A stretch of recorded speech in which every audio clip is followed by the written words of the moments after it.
네, 오랜만에 뵙습니다. 제가 최근에 많이 바빴거든요. 1학년 수업도 오랜만에 해보고, 애니메이션 과학관이라고 제가 늘 좋아했던 애니메이션을 과학과 접목시켜가지고 하는 수업이 있거든요.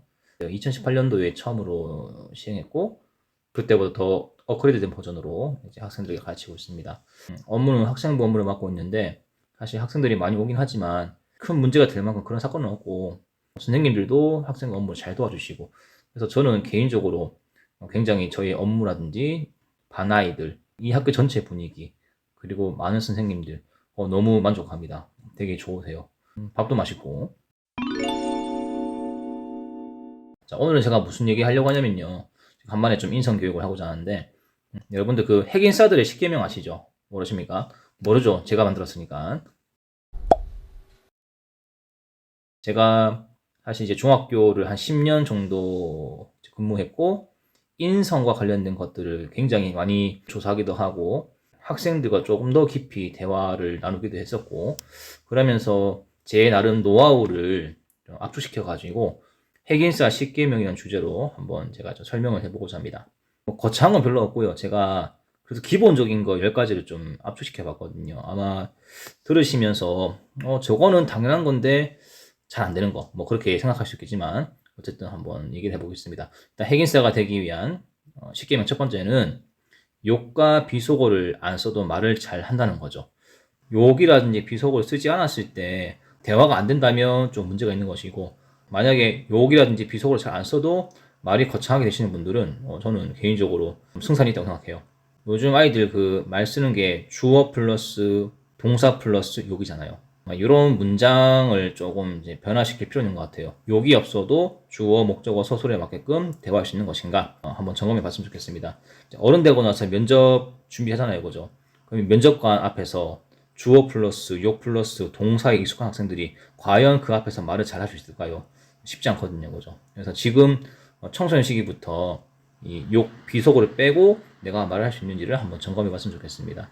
다음 이제 두 번째로는 친구의 약점이 노출되면 덮어준다는데요. 누구나 약점이 있지 않습니까? 그죠? 심지어 드러내고 싶지 않은 약점이 있는데 누군가가 그 약점을 발견했다고 합시다.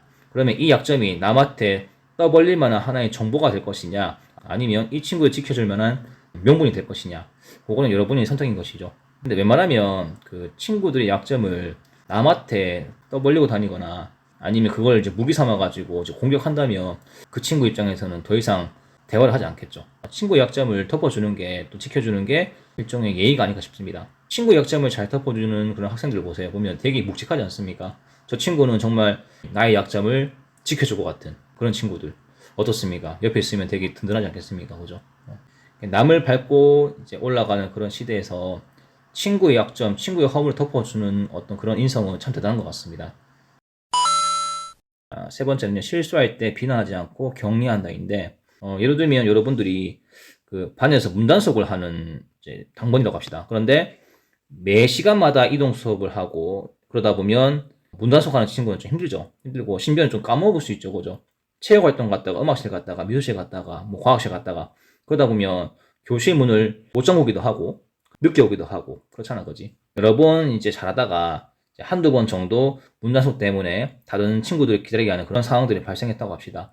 그러면 여러분들은 이제 그 실수한 친구한테 비난을 그렇게 할 거냐 이거죠. 한 가지 확실한 것은 대체적으로 남의 실수를 헐뜯고 비난하는 그 사람들이요. 본인이 실수하면 어떤 태도를 보일까요? 자기가 실수한 부분 있잖아요. 굉장히 관대해요. 뭐 그럴 수도 있지라는. 왜 그런 거 이해 못 해주냐.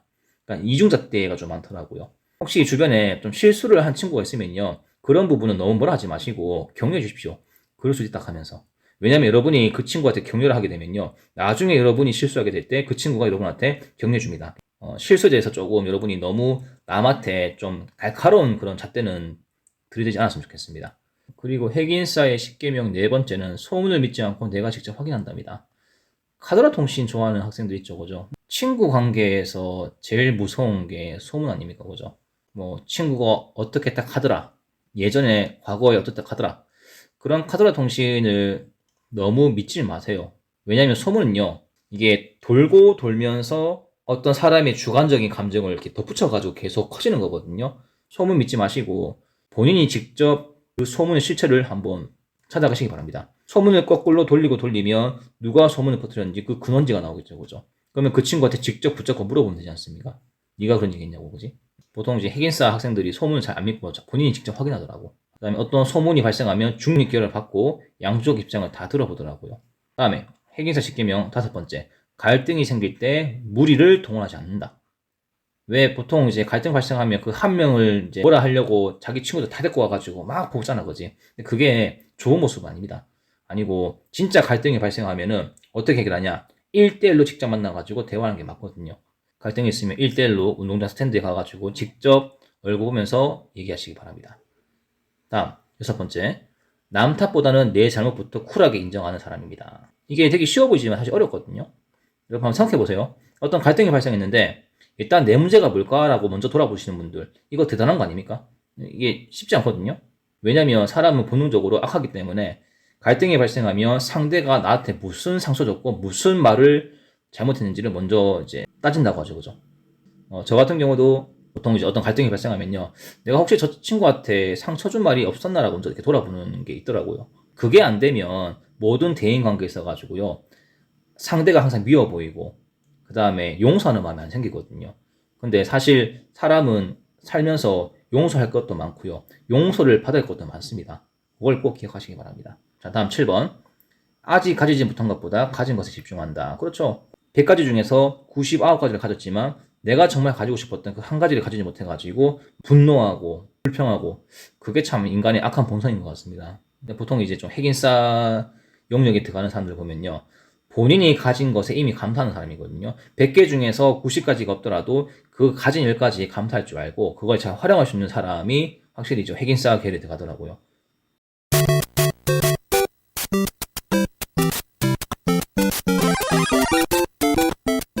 자, 그리고 8번. 내가 가진 재능으로 남을 돕는 용도로 사용한다. 배워서 남 주냐는 그런 말이 있는데 저 같은 경우는 배워서 남 주자는 마인드입니다. 자신이 가진 지식으로 남을 도울 수 있으면 얼마나 기쁜 일인지 아세요, 여러분들? 사실 똑똑하지만 불행한 이유가 뭐냐면요, 내가 그렇게 많은 수많은 지식을 쌓았는데 그걸 남한테 베풀지 못해서 그렇거든요. 내가 가진 지식을 국영수사가 어미채 또는 나의 재능을 가지고 아직 그런 재능이 없거나 그 다음에 그 재능이 좀 부족한 사람한테 나의 재능을 기부를 하거나 그거를 직업으로 삼게 되면요, 정말 그것만큼 보람 있는 게 없는 것 같아요. 옛날 사람들은 배워서 남주냐, 혼자 공부해라, 성공해라 이런 마인드였는데 지금은 아닌 것 같습니다, 여러분들. 돈을 많이 가졌음에도 행복하지 못한 사람 많잖아, 거지. 그리고 자신이 가진 일부를 가지고 기부를 하는 사람들의 삶을 좀 돌아보십시오. 불행한 사람이 있는지. 오히려 행복하고 나눠주는 보람이 있거든요. 저 같은 경우도 지금 학교에 근무하고 있지만 제가 과학만 가르치는 게 아니잖아요, 그죠? 제가 가진 모든 어떤 인성에 관련된 지식들, 그 다음에 뭐 애니메이션 지식들, 뭐 축제에 관한 어떤 아이디어, 그 다음에 뭐 음악에 관한 어떤 지식들, 이런 것들을 학생들하고 많이 공유하고 있잖아요, 그죠? 그 다음에 선생님들 중에서도 이제 그런 내용들을 제가 많이 공유하거든요. 서로 좋은 거 아니겠습니까? 핵인싸 계열에 계시는 분들 보면요, 대체적으로 사람을 되게 중요시 하거든요. 근데 그 사람이 잘 됐으면 하는 바람으로 자기 재능을 기부를 하는 경향이 많습니다. 여러분이 가진 재능을 가지고 좀 남을 돕는 용도로 이제 살았으면 좋겠어요. 다음 핵인싸의 십계명 9번째. 안 된다가 아니라 일단 해보자의 마인드입니다. 제가 군대를 좀 갔다 왔잖아요, 그죠? 근데 군대에서 배운 게 요 마인드였거든요. 무조건 내 경험과 내 지식과 내 논리 가지고 안 됩니다가 먼저 나왔던 제가 군대 갔다 와서 완전 박살났어요. 일단 해보자. 일단 해보고 혹시 문제가 있으면 말씀드리겠습니다. 안 될 것 같지만 일단 해보는 게 윗사람들이 보기에도 도전 있는 정신이고, 그 다음에 아랫사람이 봤을 때도 도전되는 이제 상급자의 모습이었죠. 사실 뭐 저희 마인드가 도전과 안정 사이에서 안정보다는 좀 도전을 많이 획득하는 케이스인데, 일단 해보자는 그 마인드가 많은 것들을 가능케 하는 것 같아요. 시작하고자 하는 그 마음에 불을 지피고 그 불이 꺼지지 않고 기름을 부으면서 계속 이제 제가 하고자 하는 방향으로 이제 가보는 거죠. 끝을 봤는데 실패했다. 후회는 없을 것 같아요. 이때 끝을 봤으니까. 근데 안 된다라는 그런 마인드를 가지게 되면 확실히 주변에 좀 사람이 많이 없는 것 같아요. 안 된다는 그런 마인드를 많이 가지신 분들 보면은 주변 사람들이 되게 어두워요.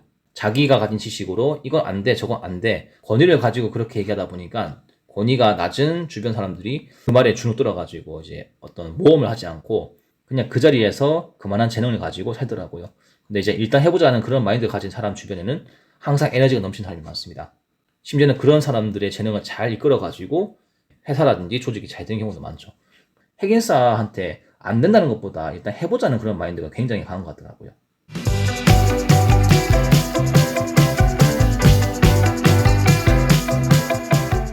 그 다음에 핵인싸의 10계명 마지막 10번입니다. 중간에 말을 끊지 않고 끝까지 들은 뒤 말한다. 담임 선생님들은 아마 공감하실 겁니다. 종례 할 때 왜 선생님이 이제 해야 될 말을 다 정리해서 딱 들어가잖아요. 근데 갑자기 학생들이 교탁 앞에 나와가지고 선생님이 얘기하는 중간에 말을 딱 끊고 계속 자기 말 하잖아요. 선생님 근데 있잖아요. 이 말을 좀 이제 하려고 하면 두 번째 학생이 와가지고 선생님 근데요. 계속 끊죠. 끊다 보니까 선생님도 이제 그것 때문에 많이 화가 나시고 하는 경우도 있는데 저도 마찬가지고. 자세히 보면요. 핵인싸의 기질을 보이는 사람들이 일단 상대의 얘기를 다 듣고 말하는 태도가 있더라고요.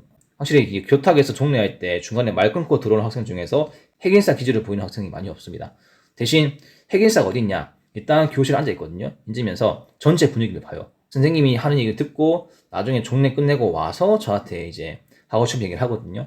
그 태도가 핵인싸가 될 수 있는 어떤 태도 중 한 개라고 생각하거든요. 보통 자기 말만 하는 사람들은 핵인싸가 될 수 없어요. 왜냐하면 그 사람들은 좀 대화하는 방식이 무리하잖아요. 중간에 말 끊고 자기 말만 하고 상대를 기다려주지도 않고. 그러면 이제 누가 좋아하겠습니까? 그죠? 여러분도 뭔가 핵인싸가 되고 싶으면요. 남의 얘기를 끝까지 듣고 여러분의 주장을 하기 바랍니다. 오늘 강의는 여기까지 마칠게요.